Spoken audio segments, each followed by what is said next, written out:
Hello and welcome to Nile TV International's continuous coverage of the American-Israeli-Iranian war. It's been almost 24 hours since U.S. President Donald Trump addressed the nation and the whole world was listening to his speech on developments in the war on Iran. Many observers said that nothing new was really mentioned in the address after a big hype and big expectations before that address. With us now to give us his insight and his overview of the address, the reaction to the Trump's address within the United States itself, and also, of course, an analysis of the overall developments of the war now in its 34th day, and day 34 seemed to be just the regular day, with American and Israeli forces targeting just about anything in Iran, including a main bridge that was hit on Thursday in Iran, and Hezbollah retaliating back inside Israel with their missiles, and also Iran sending some missiles and drones at the Arab Gulf. With us now over the phone is Dr.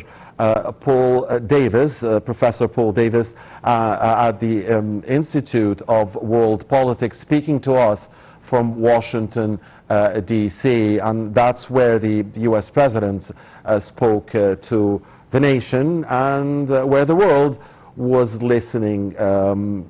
Dr. Davies, good evening. Thank you for joining us. Well, thank you for having me. Dr. Davies, for you, was there anything new, significantly new in the speech given by Mr. Trump, or was it basically what he had been saying for some 30-plus days? Well, basically, as reported, he has not come up with anything new. There's no new exciting revelation. The important part of the speech probably revolved more around an insistence or a guarantee to the world and to the region that the United States was not was there to stay until the end, a true resolution to the conflict. This was directed at Iran, who apparently thinks that they can hold out long enough to just wear down the world. And I think that's what President Trump reiterated last night, was that we are there to stay until there's a resolution. Okay, Dr. Davies, allow me to discuss this, please, because Mr. Trump said clearly about the Strait of Hormuz, which was not a problem before the war and has become a central issue for the entire globe. He said, I'm just trying to recall the words, I might not get the exact words, but the overall context of what he was saying is that, you know, the countries the U.S. doesn't need Hormuz, the U.S. doesn't need oil from Hormuz, so for the countries who are suffering from that situation, let them go and get the oil themselves and get an open navigation there themselves. So this seemed to many observers like, you know, Trump washing his hands from the mess that he and Israel caused in the Strait of Hormuz. The Chinese today said that the strikes on Iran are the root cause of the closure of the Strait of Hormuz. Of course, the partial closure, because some countries are allowed by Iran, who obviously control the Strait of Hormuz, to pass by. So what is that guarantee, Dr. Davies, you're talking about? There's no guarantee here. In fact, Mr. Trump seems to be walking away from responsibility. Well, I think that's a misinterpretation of what he's saying. Primarily, he is saying that, no, the United States does not need to get oil through the straits. The United States actually gets zero oil that comes through the straits. Europe gets some. The majority of the oil that comes out of the straits goes to other countries like India and China, Korea, and those countries in that part of the region. And what he's saying is, while the United States is carrying the brunt of the fight for what's going on, that it is he is hoping to entice these countries to come and at least give a hand to opening up the straits. He is not walking away. He is trying to come up with a reasonable solution. And as far as Iran controlling the straits at the moment, they have power over the straits because the United States is not trying to force the straits in a military term. Yes. Yes. Yes. Go ahead. I'm sorry. Go ahead. Yes, Dr. Davies. He is trying to entice these countries, but these countries don't seem to be buying this. And let me tell you that there was a UN Security Council session today with the Arab group, and there was a GCC resolution that calls for UN Security Council intervention for the use of force to reopen the Strait of Hormuz. And that was opposed by many countries, including China, Russia, France, and others. So these countries, yes, Mr. Trump is trying to entice them and to throw the ball into their own courts, but obviously they don't want to intervene before military operations end. And this is why many think that Mr. Trump is running away, again, from the responsibility from the mess that he and Israel caused. Well, to begin with, yes. To begin with, I mean, everybody says, well, the Strait of Hormuz was not a consideration. It was a consideration. It had been talked about prior to the instigation of hostilities. And we knew that there was a potential there. The important thing that we should take away from the UN Security Council meeting today is not that Russia, China, and France are opposing it, which is serious because they have veto in the Security Council. But the fact that Bahrain, UAE, and other of the GCC are pushing this forward and initially asked for UN authority to use force to open up the straits because of the attacks from Iran. So this is an important development within the region where the Gulf states and Jordan are trying to impel Iran, enough is enough, open up the straits. The ships that are going through are paying tremendous tolls to get out. And how the world is going to handle that for very long, I don't know. Yes. Well, speaking of Bahrain and the other, Bahrain, of course, holds the rotating presidency of the UN Security Council now, and the other Gulf states, yes, they are asking, of course, for the use of force to open the Strait of Hormuz. And for them, the root cause of the problem is the Iranian attacks and the Iranian closure of the Strait of Hormuz, and not the American-Israeli attacks like China is saying, and much of the world is saying. But even Bahrain, Kuwait, and Qatar, for instance, and I'm speaking here about countries, I specifically mentioned those countries because they are the ones who really depend on the Strait of Hormuz and have no other way to transport or to import what they need to do to transport or import. Specifically Kuwait, Bahrain, and Qatar. Unlike, of course, Saudi Arabia and the UAE, who have other outlets, say in the Arabian Sea and Oman as well. But how do you think these countries will feel? I mean, don't you think that they have the right, Dr. Davies, in your personal opinion, don't you think that they have the right of feeling deserted? I'm speaking here about some Arab deserted by their big friend, their superpower ally, because, you know, they are hurt. Kuwait, Bahrain, Qatar, they are hurt. They need the Strait of Hormuz. And Mr. Trump now is telling the whole world to go find a solution because he doesn't need the Strait of Hormuz, although he is the one that instigated everything. Well, again, shouldn't they feel deserted? It's a misinterpretation of he's not deserting the region. He's simply pointing out that other countries have a responsibility to keep an international waterway open, and that is the Strait of Hormuz. Because one of the demands now that is coming from the United States and other countries is that one of the resolutions to this conflict is that Iran is going to have to give up control of the straits because they have shown themselves not to be a great steward of those straits. And so that is one of the problems that we're facing. And again, we're trying to reestablish that this whole thing, Iran is a victim, and they're not a victim. They are an instigator of most of the problems in the region, not just U.S. and Israel. They have murdered their own people. They have instigated terrorist attacks within the region and then within the world. This is one of the reasons that the United States is finally stepping up and saying enough is enough. Here's what Iran has to do to be a good neighbor.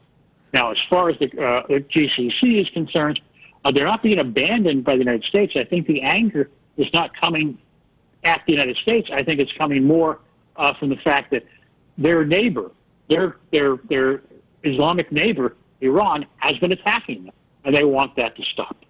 Right. And although you would agree with me, Dr. Davis, is that they are not getting much help now from the United States regarding specifically the Strait of Hormuz issue, because if the United States throws it into the court of other countries, and if China throws it into the court of China, and China throws it back to the American court, this is it's not helping.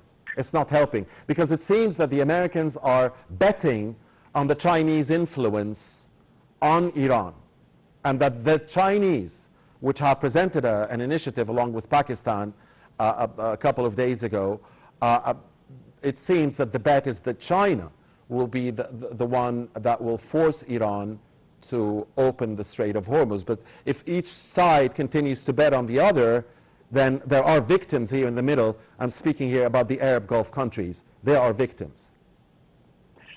And China has a very good reason to force this.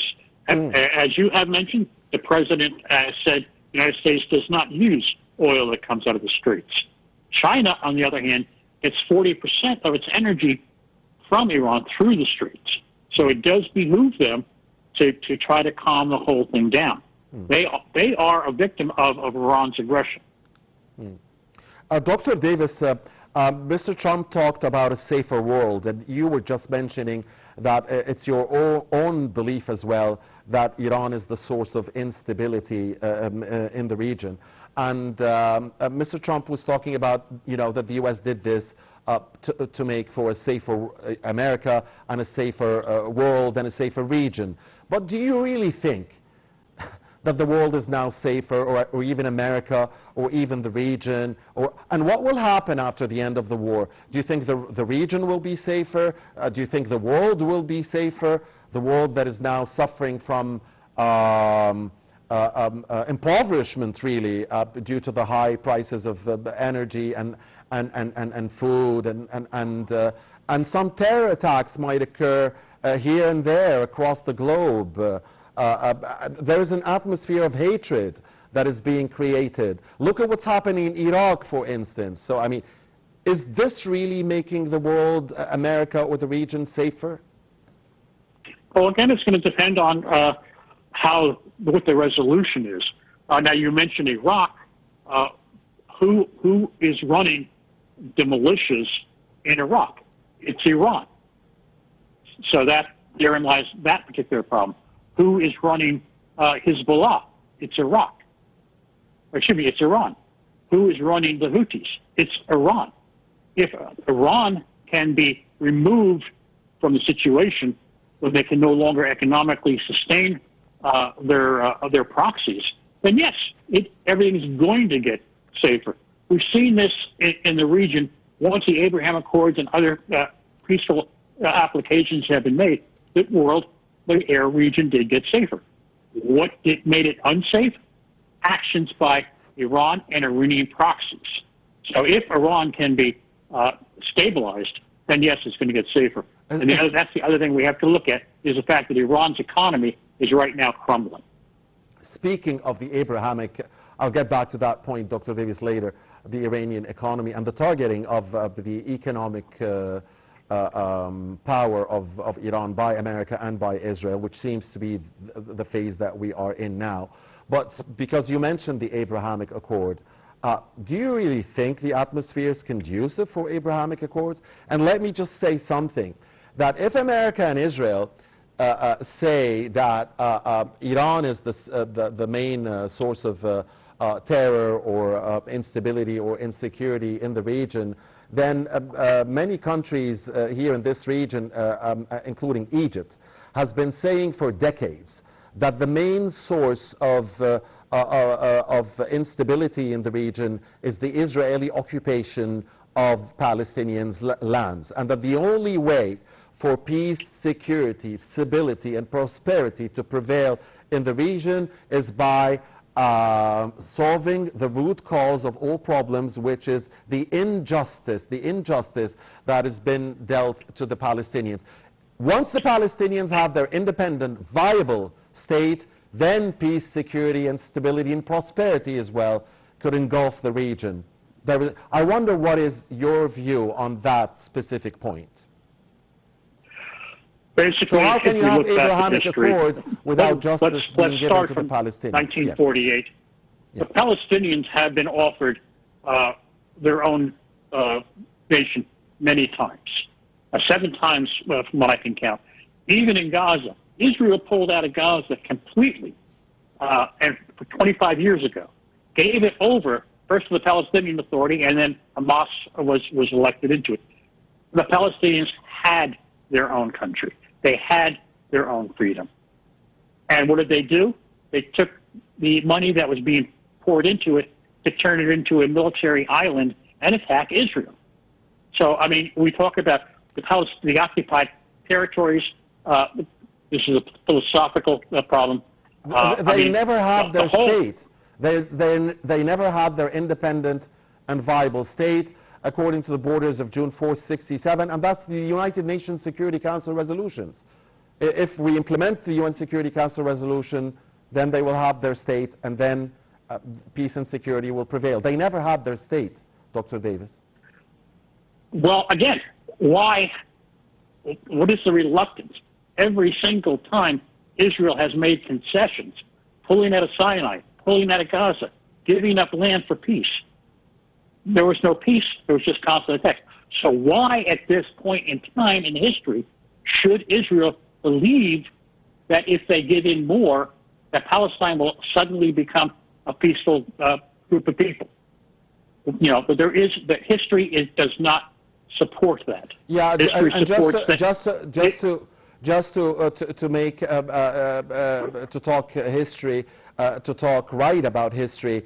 Israel didn't offer concessions in withdrawing from Sinai. Israel was defeated in the 1973 October War by Egypt, and that led later to the full withdrawal from Sinai via the Camp Davis peace accord.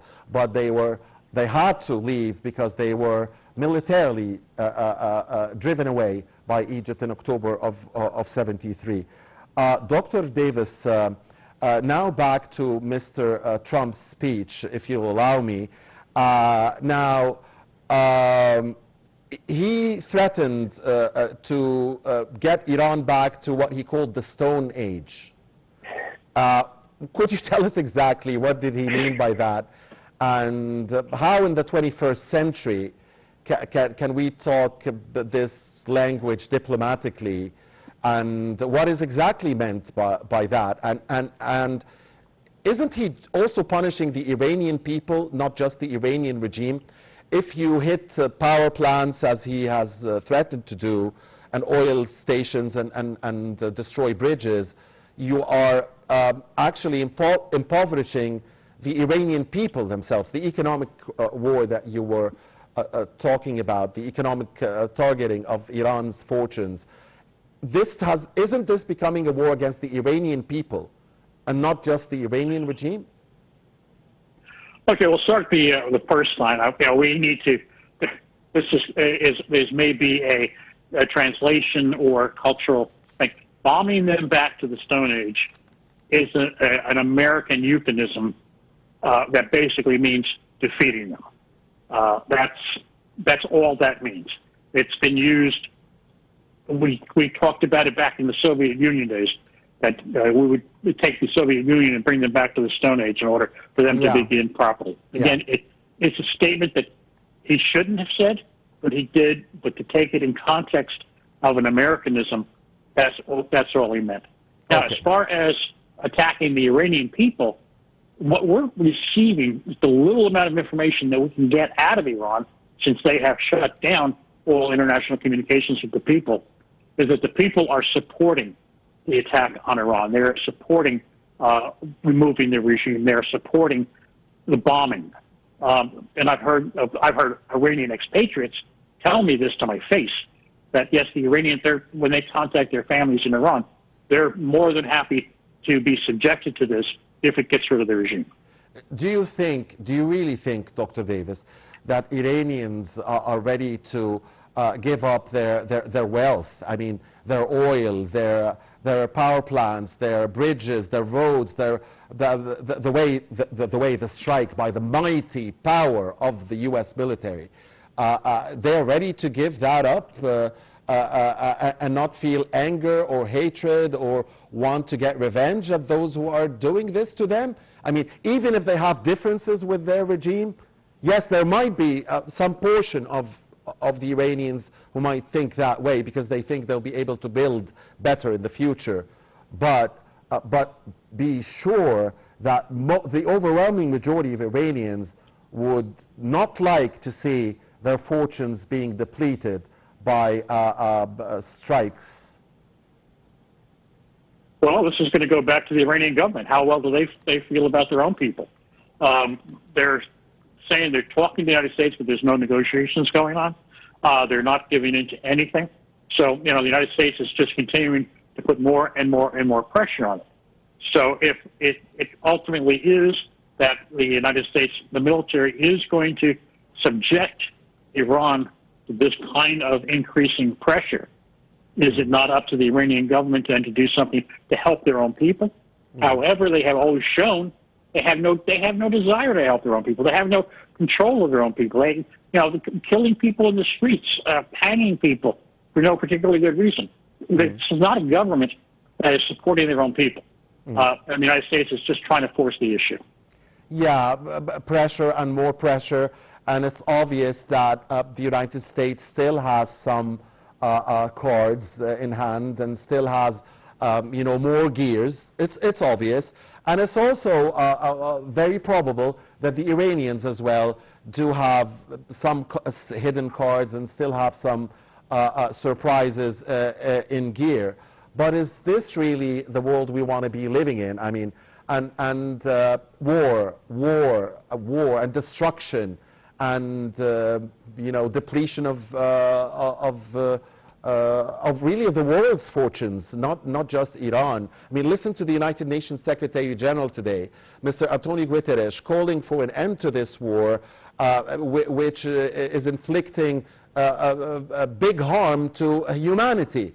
This is why how he put it. He also, of course, called on Iran to reopen the Strait of Hormuz, because the closure of the Strait of Hormuz is also inflicting a lot of harm to the globe. But okay, so more American pressure.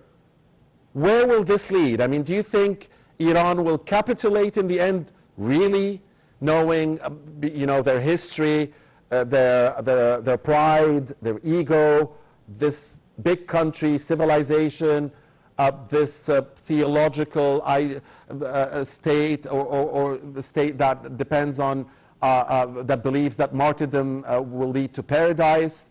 I mean, do you really believe they will give in? I mean, okay, more pressure. Then what? Okay, well, are they going to give in? Do I honestly believe that the government will give in? No, I do not. Do I honestly believe that ultimately the people of Iran will have had enough with their government? Yeah, I believe that is probable. And where we go from there, how is this going to end? It's going to end with the end of this regime, one way or the other.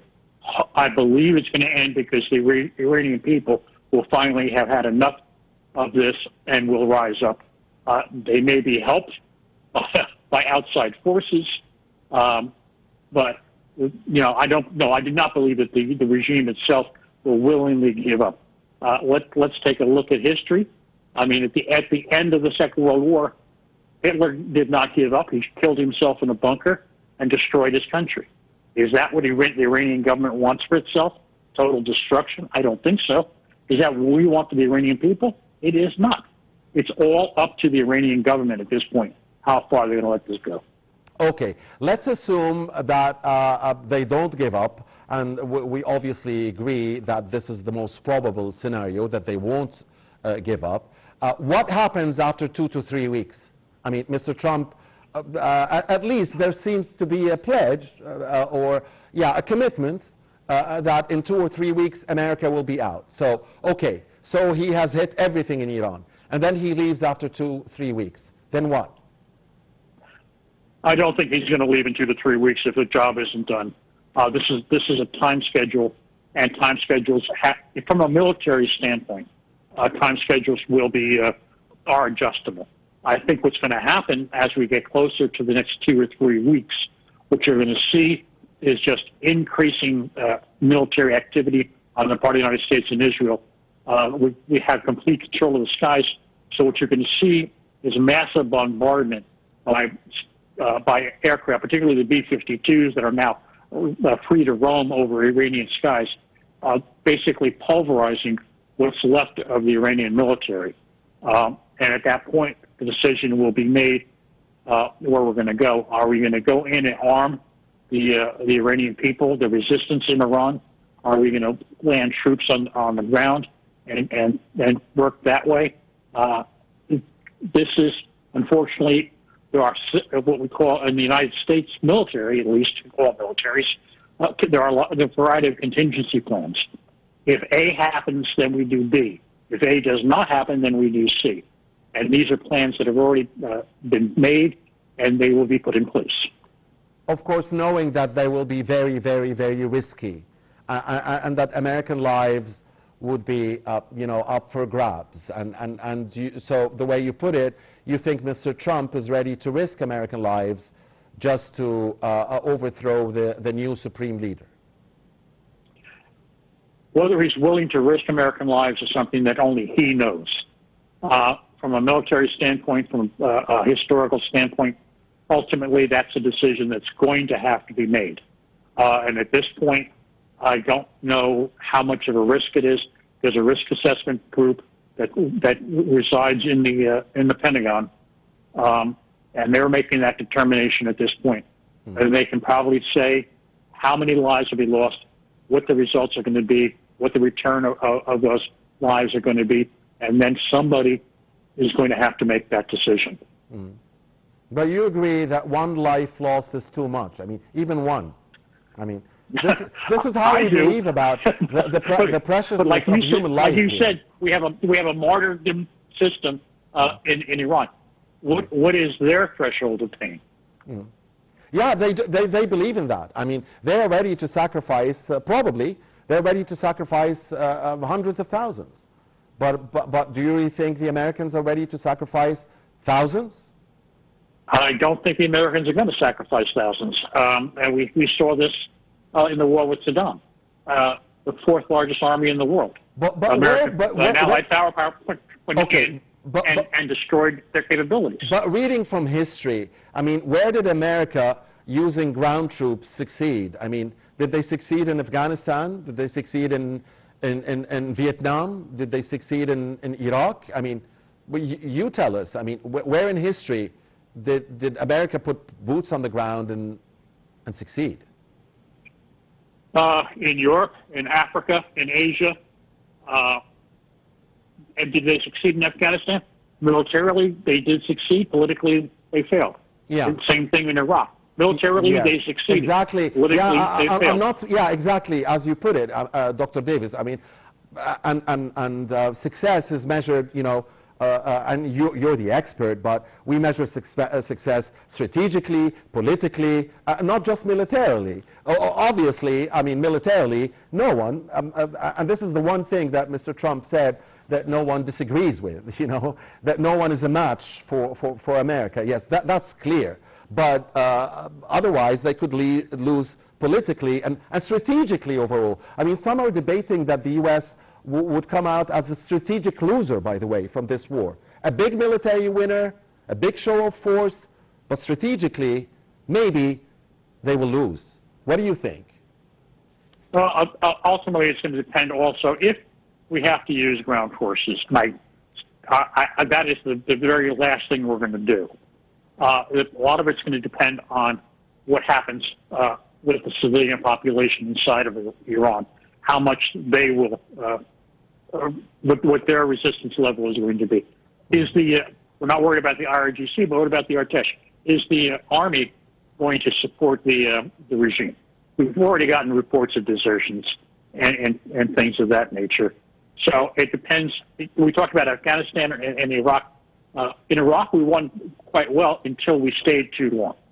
That was one of the problems. Mm-hmm. Afghanistan, the same thing. Mm-hmm. And the people turned against us. Right now, I think if we went in, the people would be on the side of the United States and would, if they saw an opportunity where they could get rid of this regime and take control of their own fortunes, they would. But aren't there some experts in the United States that are warning Mr. Trump and his administration that Iran will be more difficult than Afghanistan and Iraq combined? Oh, absolutely. There's going to be people doing that. When I was working in the Pentagon as an intelligence analyst, that was one of the things we always looked at. And we will have a group that will say, yes, this can be done. And then there's going to be a group that says, no, this can't be done. It's going to be dangerous. Then the groups get together and hash it out to see which one can potentially be right. There's always going to be people that say, don't do it. It's too dangerous. Too many lives are going to be lost. Right. There's always going to be a group that says, we can do this. Dr. Davies, it's going to come down to yes. what Trump believes. Yes. Dr. Davies, you told us something very important here in this interview, that in your personal opinion, the 2 to 3 week time frame is not, written in the Constitution. That's no, it's fluid. Okay. One final question. Thank you for always enjoy having you. Thank you for your time. One final question. If China somehow, it seems to be the American bet. I don't know if you agree, but it seems to be the American bet that China will succeed in, pressuring Iran into a safe, face-saving exit, reopening the Strait of Hormuz or something in that direction, and then we could have a face-saving solution for all, because America also, and Mr. Trump specifically, needs also a face-saving exit, according to many observers. So do you think, what's the possibility of that happening, in your view, Dr. Davies? A face-saving solution for all? I'd say right now it's 50-50.